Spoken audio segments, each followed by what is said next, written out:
गुरु चरनाई च विराजमान गुरु रूप प्यारी साध संगत जीओ, वाहे गुरु जी का खालसा, वाहे गुरु जी की फतेह। गुरबाणी का पावन फरमान है, संतां के कारज आप कलोया, हर काम करावन आया। वो वाहिगुरु, वो परमेश्वर, उसे जिस भी नाम से जानो, वो अपने भक्तों की, अपने संतों की, अपने प्यारों की हर कार्य में, हर कार्य में सहायक सिद्ध होता है, सहायक होता है। हर काम करावन आया राम, जिन्होंने उसकी ओट उनका आसरा ले लिया, उनके हर कार्य में वो वाहिगुरु किस तरह पहुंच गए ना उस कार्य को सिद्ध करवाओ। गुरबाणी हमें यही पावन संदेश देती है कि विश्वास मुकम्मल तौर पे, पूर्ण तौर पे एक ईश्वर पे रखो, उसी से ही बेड़े पार करो। कोई भी साथ छोड़ जाए दुनिया में, पर वो परमात्मा जो भक्ता के, तू भक्ता के वश भक्ता काम है, वो भक्तों के वश में रहता है और भक्तों को उसी का ही ताण है, उसी का ही मान है। मान करा तो लोभ है, उस पे मान और अपनी प्राप्ति का, अपनी मेहनत का, अपने किसी भी चीज का गुमान नहीं करना, वो हमें बिल्कुल नीचे की ओर ले जाता है। और जब हम उस पर मान करते हैं तो मालिक कैसे मान बख्शता है, वो रहमत करता है, वो कृपा करता है, अपने भक्तों के हर समय अंग संग रहता है। बुल्ले शाह कहते हैं, देखने वाली आंख नहीं, रब तेथों आंख नहीं। तेरे पास देखने वाली आंख नहीं है, इसलिए तुझे वो परमात्मा कहीं दूर दिखाई देता है।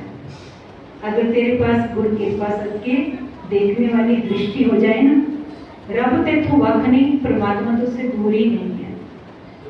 ये परिवार आज जो मुझे विज्ञानी जी से पता चला कि खुशी में उस वाहिगुरु का ओट आसरा लेके ये कार्य करने जा रहे हैं, तो परमात्मा उसमें आप अंग संग सहाय होके, वाहिगुरु जी आप अंग संग सहाय होके सारे कार्य जो हैं वो रास करें। यही अरदास है, यही बेनती है। क्योंकि जब हम अरदास करते हैं ना उस मालिक के आगे, कहते ऐसे में सिक्के के ना दो स्तंभ है, सेवा और सिमरन, और तीसरा जो चीज है वो है अरदास। बस उस पे डोर छोड़ दो, है डोर उसी के हाथ में, पर हम अपनी मेहनत करके, हम किसी सियानत करके ये समझने लग जाते हैं कि ऐसा करने से ऐसा हो जाएगा। पर जब हम मुकम्मल तौर पे, पूर्ण तौर पे उसको स्पुर्द कर देते हैं ना कि वाहिगुरु तेरे चरणों में हमारी अरदास है, बस फिर मालिक बनाता है सबब वसीले, सब कुछ बना के वो सारे कार्य आप रास करता है। गुरु गोविंद सिंह जी के मुखारबिंद से उच्चारण पावन वाणी जाप से की अपन विचार व्याख्या कर रहे हैं। उसमें गुरु पातशाह उस अकाल पुरुष की सिर्फ सलाह करते हैं, उसका गुणगान करते हैं, उसका गुणगान करते हैं, उसके अनंत गुणों का जिक्र करते हैं और बार बार करते हैं।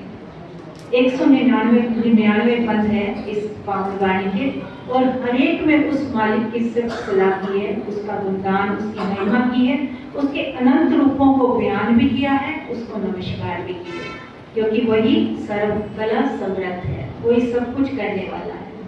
तो उस परमात्मा पे जो डोर छोड़ दी, तो उस मालिक ने आप ही कहते बेड़ी, एक बेड़ी पे रखना ना, कहते नाम चढ़ती कला तेरे भारी सर, वाहिगुरु नाम जहाज है, चढ़े से उतरे पार, जो श्रद्धा कर सेव दे गुरु पाल कारण हार। फिर गुरु करता है कृपा रहमत, तो हमें लगाया गया शब्द गुरु के लग, शब्द गुरु से दिशा निर्देश देके, कहते सुने दुख पाप का नाश। इस पावन वाणी को सुनने मात्र से ही दुखों और पापों का नाश हो जाता है।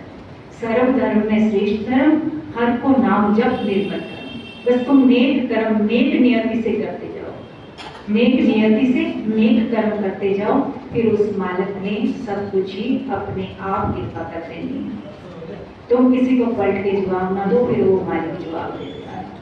गुरु पातशाह 97 बंद में पावन फरमान करते हैं, चक्र चक्रवर्ती चक्र चक्र भरती, चक्र चक्र पाले, चक्र चक्र काले। वो परिपूर्ण परमात्मा जो प्रकृति के कण कण में विद्यमान है, जरे जरे में, कहते हैं जरे जरे में है झांकी भगवान की, किसी सूझ वाली आंख ने पहचान की। जरे जरे में, कण कण में, हर जन में, हर कण में, प्रकृति के कण कण में वो परमात्मा विद्यमान है, मौजूद है। और उस परमात्मा की सर्वव्यापकता का बोध हमें गुरबाणी से होता है, गुरु से होता है। गुरु शब्द का भाव यही है, वो अंधेरा को प्रकाश, जो हमें अंधकार से प्रकाश की ओर ले जाए, जो हमें नश्वरता से अमरता की ओर ले जाए, जो अज्ञानता से ज्ञान की ओर ले जाए। ऐसे गुरु को बलबल चाहिए, आप मुकद्दमा बिताएं। ऐसे गुरु पे कुर्बान जाएं, बार बार जाएं, जो आप तो मुक्त है और मुक्त करने की समर्था रखता है। तो उस परिपूर्ण परमात्मा की जिसपे अपार कृपा होती है ना, उसे पूर्ण गुरु मिल जाता है। आज अखौती गुरु तो बहुत हैं, गिनती ही नहीं है, पर वो खुद ही मार्ग से जो भटके होंगे, उन्होंने तो भटकाना ही है, उन्होंने अपनी स्वार्थ सिद्धि करनी है, वो माया के लालच में है। तो ऐसे गुरु पे बलिहार जाने के लिए गुरुवाणी कहती है, जो आप मुक्त मोहित आए, जो आप मुक्त है, जो सब वहमों भ्रमों से आप मुक्त है और मुक्त करने की समर्था रखता है। तो ऐसे गुरु कलगीधर पातशाह उस परम पिता परमात्मा की सिर सिला करते। एक बार कहते सिखों ने ना सवाल किया कि जितने भी धर्म ग्रंथ है ना, तो उनको उनके जो लिखने वाले हैं वो बहुत सालों बाद उसको लिखा गया। तो गुरु साहब ने, गुरु कलगीधर पातशाह गुरु गोविंद सिंह जी ने ना अपनी जीवन गाथा जो है स्वयं लिखी है। बाकी सबकी जीवनी आप देखेंगे, श्री रामचंद्र जी का जो सब लिखा, महात्मा तुलसीदास ने लिखा और बहुत विद्वानों ने लिखा, वेद व्यास जी ने महाभारत लिखी, तो वाल्मीकि जी ने रामायण लिखी। कहते हैं गुरु गोविंद सिंह जी आप स्वयं क्यों लिख रहे हैं, अपनी जीवन गाथा स्वयं क्यों लिख रहे हैं? अब देखना, फर्क देखना। कहते हैं गुरु गोविंद सिंह जी ने बताया कि जब समय आता है तो हरेक ने अपने जो इष्ट थे, गुरु थे, उनको जब अपनी श्रद्धा, बहुत श्रद्धा प्रबल हुई, तो उन्होंने उनको भगवान मान लिया। लेकिन आप यकीन मानो, कहते गुरु कलगीधर पातशाह कहते हैं कि श्रद्धावश मेरे से कभी आने वाले समय में मुझे कहीं भगवान ना मान ले, क्योंकि भगवान परमात्मा एक है, वो 5 भौतिक शरीर में नहीं आता। इसलिए हमने अपने जीवन की कथा, पूर्व जन्म की कथा में गुरु साहब ने लिखी है, और फिर ऐलान कर दिया उसमें, जो हमको परमेश्वर उचरे ते सब नरक कुंड में पड़े, मैं हूँ परम गुरु को दासा, देखन आया जगत नासी। इसलिए क्योंकि परमात्मा एक है, वो जन्म नहीं लेता। समय समय पर पीर, गुरु, अवतार, रहबरी पुरुष आते हैं, 5 भौतिक शरीर में आए और फिर उन्हें 5 भौतिक शरीर तो छोड़ना पड़ा ना। लेकिन परमात्मा जिसका जन्म नहीं है, इसलिए उसको 5 भौतिक शरीरों में उसकी रचना ही नहीं हुई, तो इसलिए 5 तत्वों से उसका शरीर बना ही नहीं है, इसलिए उसने कभी रचना भी नहीं है। इसलिए गुरु कलगीधर पातशाह उस परम पिता परमात्मा की ही सिलसिला करते हैं, और हमें भी पावन दिशा निर्देश यही करते हैं कि उस परमात्मा का ही नाम जपो। गुरु पातशाह प्रमाण करते हैं कि वो प्रकृति के कण कण में विद्यमान है, तो सर्वत्र में समाया हुआ है, जरे जरे में है झांकी भगवान की, किसी सूझ वाली आंख ने पहचान की। और सूझ वाली आंख कहाँ से मिलेगी, ज्ञान कहाँ से मिलेगा? शब्द गुरु, सुरत धुंचेला। कहते शब्द गुरु है, गुरु नानक देव जी ने कहा। वाणी गुरु, गुरु है वाणी, बिच वाणी अमृत सारे, गुरु वाणी का है सेवक जन माने, प्रत्यक्ष गुरु निस्तार। कहते शब्द ही गुरु है, शब्द ही परमात्मा है। और जब ये बोध हुआ, किससे हुआ? शब्द से हुआ। ज्ञान किससे हुआ? शब्द से हुआ।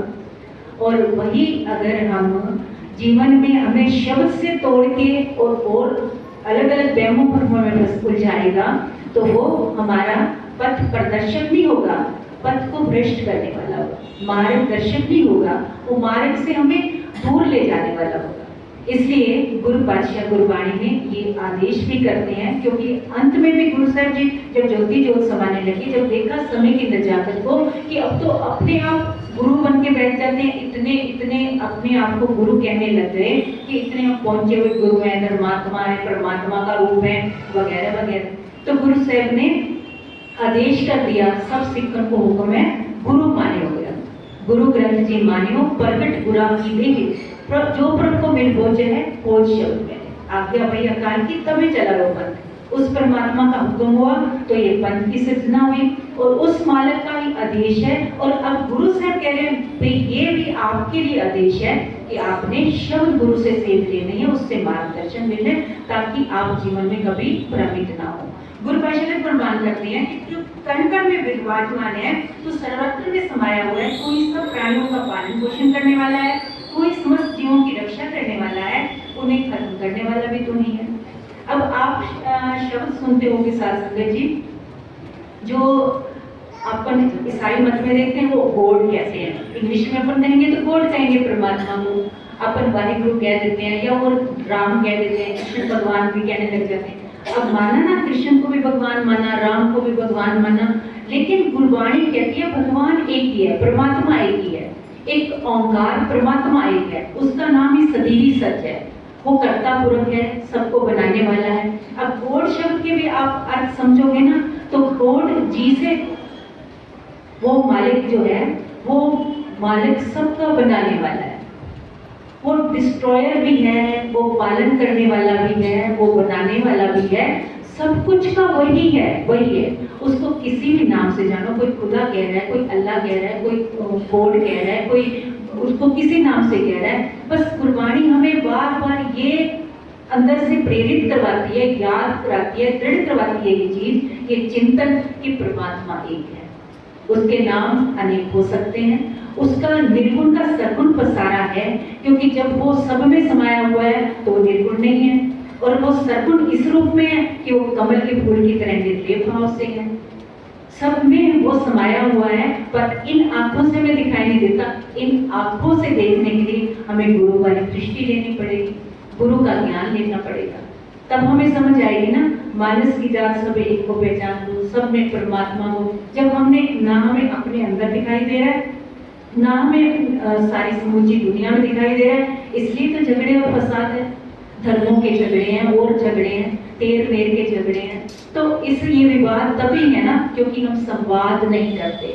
गुरबाणी कहती है संवाद करो। गुरु नानक पातशाह कहते हैं जब लग दुनिया रही है नानक, कुछ सुनिए कुछ कहिए, यानी संवाद करो, आपस में संवाद करो, शब्द से संवाद करो, गुरु ग्रंथ साहिब की वाणी से संवाद करो, तो हमें समझ आएगी कि हमारे जीवन का मनोरथ क्या है। फिर गुरु पातशाह समझाते हैं कि वही सब कुछ करने वाला है, वही सब में कण कण में मौजूद है, उसी परमात्मा को जपना है, उसी का नाम जप जप के इस मन से अपने अहंकार का निवारण करना है, क्योंकि होम में नामे नाल विरोध है, दो एकताएं, दोनों एक जगह पे रह नहीं सकते, या मैं मेरी रहेगी, या फिर तू की दोनों उठेगी। जब तू की दोनों उठेगी तो जीवन आधा भूल हो जाएगा। वाहिगुरु सब पे कृपा दृष्टि करे, मेहर करे, रहमत करे। उस पावन वाणी, जिस पावन वाणी को अपन पढ़ रहे हैं, सुन रहे हैं, उसमें से किनका मात्र भी अपन ने हृदय में बसा लिया, तब ही ये लोग सुखिए, पर लोग सुहेले नानक हर प्रभ आपे मेरे की अवस्था बन सकेगी। बोल जो की क्षमा। वाहिगुरु जी का खालसा, वाहिगुरु जी की फतेह।